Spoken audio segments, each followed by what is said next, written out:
ஆண்களை விட பெண்கள் மகளிர் அதிக அளவில் வந்திருக்கிறீங்க.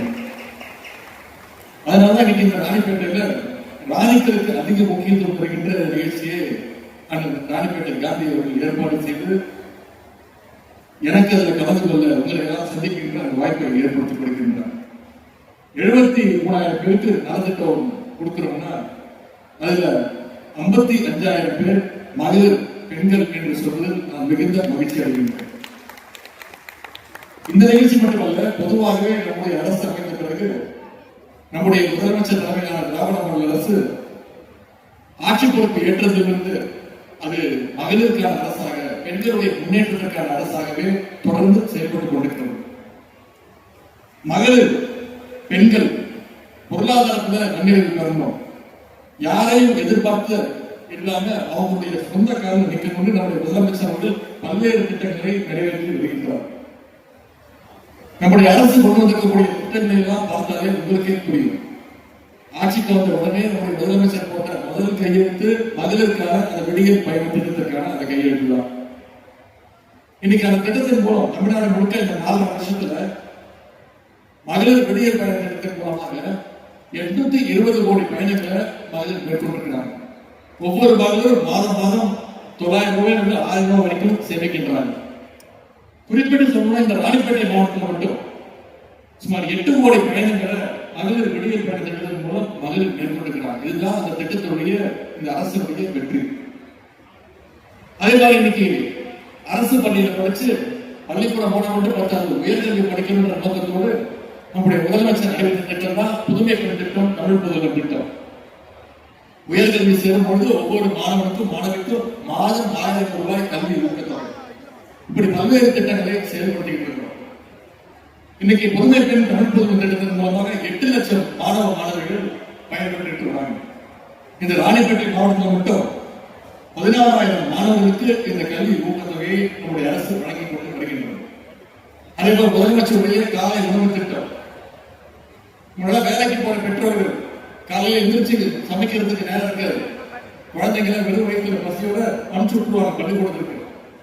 ஆனா இன்னைக்கு பெற்றோர்கள் நிம்மதியோடு மகிழ்ச்சியோடு குழந்தைங்களை பள்ளிக்கூடத்துக்கு அனுப்புறாங்க. என் குழந்தைய பாத்துக்கிறதுக்கு நம்முடைய திராவிட மாடல் அரசு இருக்கு, நம்முடைய முதலமைச்சர் பார்த்துப்பாரு. பள்ளிக்கூடத்துக்கு போனா பசியோடு இருக்க மாட்டான், முதல்ல அவருக்கு தரமான காலை உணவு, அதன் பிறகு தரமான கல்வின்னு வாழ்த்து நம்முடைய பெற்றோர்கள் இன்னைக்கு குழந்தைங்களை பள்ளிக்கூடத்திற்கு மகிழ்ச்சியோடு அனுப்புறாங்க. ஒவ்வொரு நாளும் சுமார் 22 லட்சம் குழந்தைங்க இந்த முதலமைச்சர் காலை உணவு திட்டத்தின் மூலம் பயன்பெறுறாங்க. ராணிப்பேட்டை மாவட்டத்தில் மட்டும் ஒவ்வொரு நாளும் 25,000 குழந்தைங்க முதலமைச்சர் காலை உணவு திட்டத்தின் மூலம் பயன்பெற்று வராங்க. அது மட்டும் இல்லை, இன்னைக்கு இந்தியாவே திரும்பி பார்க்கக்கூடிய ஒரு திட்டம், பல திட்டங்களை நிறைவேற்றிருக்கிறது. நம்முடைய அமைச்சர் ராணிப்பேட்டை காந்தி அவர்கள் பேசும்போது கிட்டத்தட்ட அனைத்து திட்டத்தையும் உங்களிடத்தில் விளக்கினார். இது எல்லாத்துக்கும் மிக மிக முக்கியமான ஒரு திட்டம். அதுதான் கலைஞர் மகளிர் உரிமை தொகை திட்டம். கலைஞர் மகளிர் உரிமை தொகை திட்டத்தை நம்முடைய முதலமைச்சர் அவர்கள் தேர்தல் வாக்குறுதியில உறுதிமொழியாக கொடுத்தார். ஆட்சியில பொறுப்பேற்கும் போது எவ்வளவு கடன் சொல்ற, எவ்வளவு நிதி நெருக்கடின்னு உங்களுக்கு தெரியும். எதிர்கட்சிகள் விமர்சனம் பண்ணாங்க, கலைஞர் மகளிர் உரிமை தொகை திட்டத்தை நிறைவேற்றவே முடியாதுன்னு சொன்னாங்க. ஆனா நம்முடைய தலைவர்கள் 2 வருடங்களுக்கு முன்பு செப்டம்பர் 15ஆம் தேதி அந்த திட்டத்தை நிறைவேற்றினார். கிட்டத்தட்ட 1,20 லட்சம் மகளிருக்கு மாசம் 1000 ரூபாய் நம்முடைய முதலமைச்சர் அவர்கள் கொடுத்துட்டு வராங்க. குறிப்பிட்டு சொன்னார், கடந்த 26 மாதங்களாக 1,20 லட்சம் மகளிருக்கு மாதம் 1000 ரூபாய் கலைஞர் மகளிர் உரிமை தொகை திட்டத்தில் முதலமைச்சர் கொடுக்கின்றார். இந்த ராணிப்பேட்டை மாவட்டம் மட்டும் ஒவ்வொரு மாசமும் சுமார் 1,70,70,000 மகளிர் கலைஞர் மகளிர் உரிமை தொகை மூலம் பயன்பெற்று வராங்க. வருகின்ற டிசம்பர் மாதம் முதல் இன்னும் கூடுதலான மகளிருக்கும் யார் யாருக்கெல்லாம் விடுபட்டு போயிருக்கோ அவங்களுக்கும் முதலமைச்சர் அவர்கள் கொடுப்பதற்கு உத்தரவிட்டிருக்கிறார். அவங்களுக்கும் மகளிர் உரிமை தொகை வர இருக்கின்றது. அதற்கான அறிவிப்பை நான் தான் சட்டமன்றத்தில் வெளியிட்டேன். நம்முடைய திராவிட மாடல் அரசுடைய ஒவ்வொரு திட்டத்தையும் பார்த்து பல்வேறு மாநிலத்துடைய முதலமைச்சர் அவர்கள், பஞ்சாப் மாநில முதலமைச்சர் அவர்கள் பாராட்டிட்டு போயிருக்காரு. தெலுங்கானா மாநில முதலமைச்சர் அவர்கள் நம்முடைய திட்டங்களை, கல்வி திட்டங்களை, பள்ளி கல்வி திட்டங்களை பாராட்டிட்டு போயிருக்கிறார்.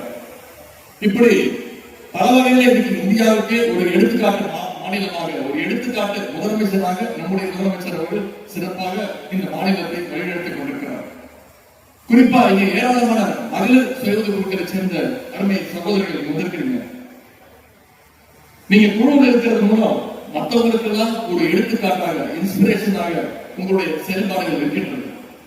அதனாலதான் இன்னைக்கு நம்முடைய முதலமைச்சர் அவர்கள் இன்றைக்கு மட்டும் 50,000 பேருக்கு வங்கி கடன் இணைப்பை நம்முடைய அரசு முதலமைச்சர் அவர்கள் கொடுக்க இருக்கிறார்கள். அது மட்டும் இல்ல, குழுக்களுக்கு அடையாள அட்டைகள் ஐடி கார்ட்ஸை நம்முடைய முதலமைச்சர் அவர்கள் அறிமுகப்படுத்தியிருக்கிறாங்க. இந்தியாவிலே எந்த மாநிலத்திலும் கிடையாது. சுய உதவி குழுக்களுக்கு ஒவ்வொரு உறுப்பினருக்கும் ஒரு ஐடி கார்டு. இந்த மேடையில ஐடி கார்ட்ஸை நாங்கள் கொடுக்க இருக்கின்றோம். குழுக்களை சேர்ந்த சகோதரிகளுக்கு ஒரு வேண்டுகோள், இது வெறும் உங்களுடைய அடையாள அட்டை மட்டும் கிடையாது. உங்களுடைய அடையாளத்தை மாற்றப் போகின்ற அட்டை என்பதை நீங்கள் உணர வேண்டும். அந்த அளவுக்கு அந்த அடையாள அட்டையில பல பயன்கள் இருக்கின்றது. உங்களுடைய தயாரிப்புகளை நீங்க என்ன ப்ராடக்ட் செய்யறீங்களோ அதை அரசு பேருந்துகள்ல 25 கிலோ எடை வரைக்கும் 100 கிலோமீட்டர் தூரத்திற்கு இது இனிமேல் கட்டணமே இல்லாமல் நீங்கள் எடுத்து செல்லலாம் அப்படின்ற அந்த சலுகையை முதலமைச்சர் அவர்கள் கொடுத்திருக்கிறார். ஆகவே இந்த ஐடி கார்டுகளை எல்லாம் நீங்கள் சிறப்பாக பயன்படுத்த வேண்டும், பத்திரமாக பாதுகாத்துக் கொள்ள வேண்டும். ஐடி கார்டை பெற வந்துள்ள செய்து கொடுக்கிற சேர்ந்த சகோதரிகளுக்கு என்னுடைய அன்பையும் பாராட்டுகளையும் வாழ்த்துக்களையும் தெரிவிச்சுக்கிறேன். மகளிர் குழுக்களுக்கு மட்டுமல்ல, இன்றைக்கு 12,000 பேருக்கு வீட்டுமனை பட்டாக்களை கொடுத்திருக்கின்றோம். உண்ண உணவு, உடுத்த உடை, இருக்க இடம் அப்படிங்கிறதா ஒரு மனுஷனுடைய அடிப்படை தேவை. அதுல இருக்க இடம் அப்படிங்கிறது அந்த தேவையை நம்முடைய முதலமைச்சர் அவர்கள், நம்முடைய அரசு தொடர்ந்து அதை பூர்த்தி செஞ்சுட்டு வந்துட்டு. நம்முடைய அரசு அமைஞ்ச இந்த 4.5 வருஷத்துல மட்டும் சுமார் 19 லட்சம் பேருக்கு வீட்டுமனை பட்டாக்களை வழங்கி இருக்கிறது நம்முடைய அரசு. குடியிருக்கின்ற வீட்டுக்கு பட்டா வேணுங்கிறது உங்களுடைய கோரிக்கை மட்டும் கிடையாது, அது உங்களுடைய உரிமை. உங்களுடைய உரிமையை நம்முடைய அரசு இன்றைக்கு உண்மையாக்கின்றது. அதனால எப்போ ஆய்வு கூட்டம் நடத்தினாலும் முதலமைச்சர் அவர்கள் எத்தனை பேர் பட்டா கேட்டிருக்கிறாங்க, அந்த பணிகள் எப்படி நடக்குது, உடனடியாக அவங்களுக்கு அந்த நடவடிக்கை எடுத்து பட்டாக்களை கொடுக்க வேண்டும் என்று முதலமைச்சர் அவர்கள் எங்களை எல்லாம் தொடர்ந்து வலியுறுத்தி கொண்டிருக்கிறார். அதன்படிதான் இன்னைக்கு மாவட்ட ஆட்சியாளர் ஒவ்வொரு மாவட்டத்திலும் அதிக அளவிலான பட்டாக்களை கொடுத்துக் கொண்டிருக்கிறோம். இன்னைக்கு மட்டும் இந்த மாவட்டத்துல 12,000 பேருக்கு பட்டா கிடைக்க போகுது. அந்த 12,000 பேரும் இன்னைக்கு உங்களுடைய வீட்டுல இன்னைக்கு இரவு நீங்க நிம்மதியா தூங்கலாம். உங்க இடத்திற்கான சட்டபூர்வமான உரிமையை நம்முடைய முதலமைச்சர் அவர்கள், நம்முடைய அரசு இன்னைக்கு செஞ்சு காட்டியிருக்கிறது. பட்டா வேணும்னு நீங்க அரசு அலுவலர்களுக்கு போன காலம்லாம் மாறி இன்னைக்கு அரசு உங்களை தேடி உங்களுக்கு பட்டா வழங்க இன்றைக்கு இந்த அரசு வந்திருக்கின்றது. அது ஒரு அன்பு கரங்கள், அதனுடைய பயனாளிகள், அந்த குழந்தைகள் எல்லாம் இங்க வந்திருக்கிறாங்க. உங்களுக்கு நம்முடைய அரசு, நம்முடைய முதலமைச்சர் அவர்கள் எல்லா வகையிலும் துணை நிற்பார். நீங்க செய்ய வேண்டியதெல்லாம் உங்களுடைய படிப்புல நீங்க கவனம் செலுத்துங்க. உங்களுடைய கல்வி மிகவே முக்கியம். ஸ்போர்ட்ஸ்ல உங்களுடைய ஈடுபடுத்திக் கொள்ளுங்கள். உங்களை பார்த்துக்கிறதுக்கு நம்முடைய முதலமைச்சர் அவர்கள் என்றென்றைக்கும் உங்களோட துணை நிற்பார் என்று கூறிக்கொண்டு, இன்றைக்கு வீட்டுமனை பட்டா, கலைஞர் கனவு இல்லம், சுய உதவிக் குழுக்களுக்கு அடையாள அட்டை, இப்படி பல்வேறு நலத்திட்டங்களை எல்லாம் பெற வந்துள்ள உங்கள் அத்தனை பேரையும் மீண்டும் நான் பாராட்டி வாழ்த்தி உங்களுக்கு என்னுடைய நன்றியை நான் தெரிவித்துக் கொள்கின்றேன். தமிழ்நாட்டை அடுத்த கட்டத்துக்கு எடுத்து செல்ல, தமிழ்நாட்டுடைய வளர்ச்சியை பெருக்க உங்களுக்காக தொடர்ந்து உழைக்க நம்முடைய முதலமைச்சர் அவர்களும், நம்முடைய அமைச்சர் பெருமக்களும், சட்டமன்ற உறுப்பினர், மக்கள் பிரதிநிதிகள் அத்தனை பேரும் தயாராக இருக்கின்றோம் என்று கூறிக்கொண்டு, எனவே இந்த வளர்ச்சி மேன்மேலும் பெருக வேண்டும்.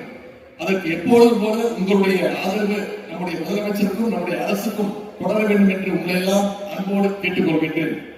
இறுதியாக இந்த விழாவை மிகச்சிறப்பாக ஏற்பாடு செய்திருக்கக்கூடிய மாவட்டத்துறை அமைச்சர் அண்ணன் ராணிப்பேட்டை காந்தி அவர்களுக்கும் மாவட்ட நிர்வாகத்திற்கும் மீண்டும் என்னுடைய பாராட்டுக்களையும் வாழ்த்துக்களையும் நன்றியும் கூறி விடைபெறுகின்றேன். நன்றி, வணக்கம்.